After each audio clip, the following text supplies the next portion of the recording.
Muy buen día a todos. Hoy vamos a explicar la clase de plan de ordenamiento territorial en un infograma, en una herramienta de Genially. Debemos tener en cuenta que Genially, en cuanto al infograma, es una herramienta que nos permite la creación de documentos donde se muestre una interacción entre las imágenes y la información. Para tener en cuenta esto, la transversalidad de la clase. Bueno, el tema hoy va relacionado con el Salmo 25, versículo 4, y habla: Señor, hazme conocer tus caminos, muéstrame tus sendas.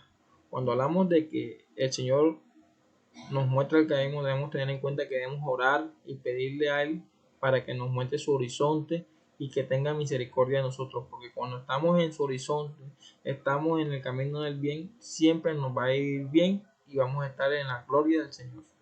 Bueno, esto como reflexión bíblica. Teniendo en cuenta ya la clase, cuando hablamos del plan de ordenamiento territorial debemos tener en cuenta en su ley 388 de 1997, que habla de que es un programa, es un proyecto de directrices que establecen políticas públicas para satisfacer las necesidades en cuanto a la educación, a la infraestructura, a la vivienda, a la salud, al entorno natural, a los ecosistemas, a las reservas naturales, a todo lo que pertenece a un ente geográfico territorial.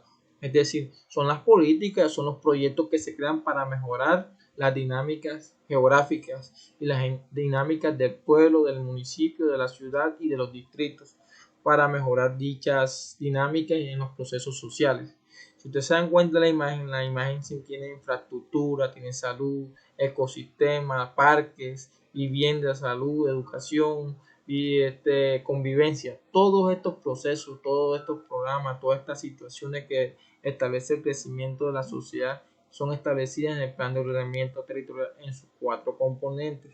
Ojo, debemos tener en cuenta lo que es las zonas también, algo muy importante: las zonas rurales y las zonas urbanas, porque cada zona tiene sus necesidades y el plan de ordenamiento territorial debe ser íntegro a la hora de resolver necesidades. Todo esto es con la idea de mejorar el crecimiento y desarrollo de los entes geográficos y a través de unas funciones. Vamos a explicarles cuáles son esas funciones. Primero, orientar la inversión del Estado. Claro, cuando se tiene un horizonte de las inversiones del Estado, ya se sabe cómo va a ser el manejo de esos recursos y cuál es la prioridad exacta de las necesidades sociales de un ente geográfico. ¿Qué quiere decir esto? Para un plan de ordenamiento territorial es necesario y factible que se satisfagan primero las necesidades básicas. Por ejemplo, si supóngase que el barrio Olaya en Cartagena, para dar un ejemplo, tenga una necesidad de agua potable, es más posible y es mejor construir una reserva de agua para la comunidad que crearle un parque. Obviamente las prioridades ante todo. Por lo tanto, cuando se hace un proyecto de ordenamiento territorial, se estudia esas necesidades antes para generar propuestas que ayuden a resolver dichas necesidades y teniendo en cuenta las prioridades de las necesidades. No quiere decir que un parque no se puede hacer, claro que se puede hacer, pero primero debemos resolver las necesidades prioritarias. Esto en cuanto a la inversión, para evitar los malos manejos y la desviación de recursos en cuanto a la corrupción. Ojo con esto.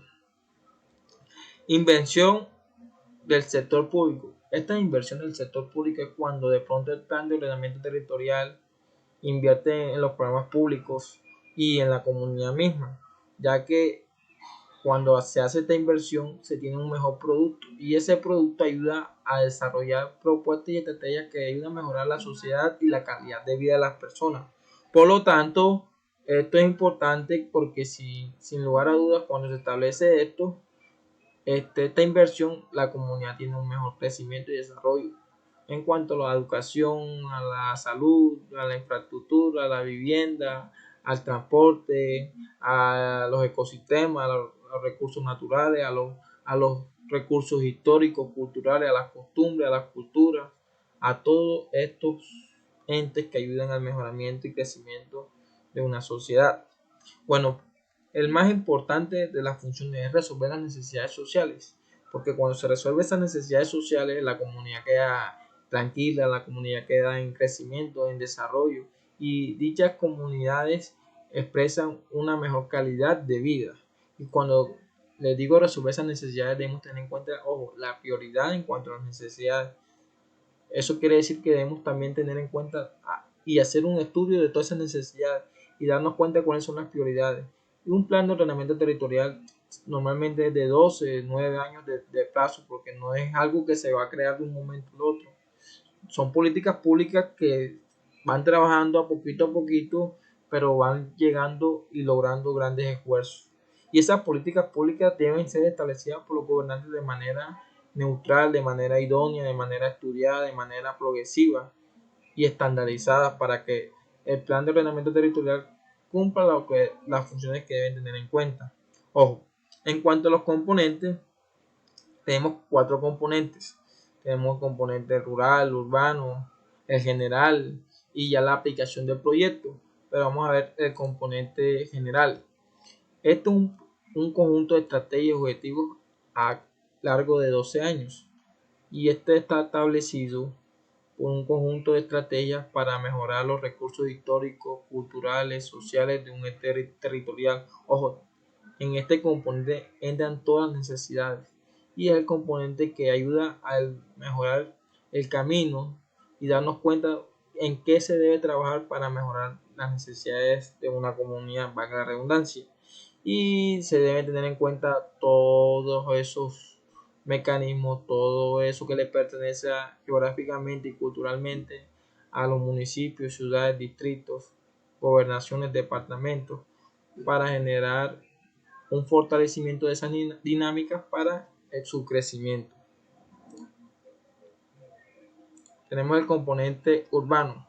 Cuando hablamos del componente urbano debemos tener en cuenta son la administración de esos programas que se establecen en la ciudad y cómo podemos mejorar esas necesidades teniendo en cuenta lo que son los servicios públicos, el transporte, la vivienda, la convivencia, la educación, la salud, y está establecido un plazo de 8 años a través de una gestión y un financiamiento de las políticas públicas. Sigamos con el componente rural. Cuando hablamos del componente rural también tiene un plazo de 8 años. Está establecido por la cabecera municipal, las veredas y aquellos pequeños pueblos que se establecen como parte de una ciudad, parte de un municipio. Este componente que se encuentra en el campo es uno de los componentes más fuertes porque a través de su agricultura, a través de sus fuentes económicas ayudan al fortalecimiento de los municipios, departamentos, distritos y ciudades. Cabe decir que debemos tener en cuenta las necesidades de este componente, ya que si hacemos el fortalecimiento, la dinámica económica va a mejorar y esta dinámica mejora la calidad de vida de las personas en cuanto a lo que son sus necesidades básicas. Por último, tenemos el programa de ejecución que dura 12 años. Ya es la planificación y la ejecución del programa mismo del plan de ordenamiento territorial. Y este plan de ordenamiento territorial, a través de sus políticas públicas, busca que satisfacer las necesidades. Y, ojo, se analiza unas necesidades, se planifica unos proyectos y se ejecuta esos proyectos y se tiene unos resultados para la toma de decisiones para mejorar. Todo esto con la idea de que a pesar de que un plan de ordenamiento territorial no cumpla el 100% de su gestión, puede que un 80, un 75% se cumpla y genere un gran crecimiento y desarrollo de la sociedad. Bueno, esto es todo por hoy. Muchas gracias. Espero le haya gustado la clase.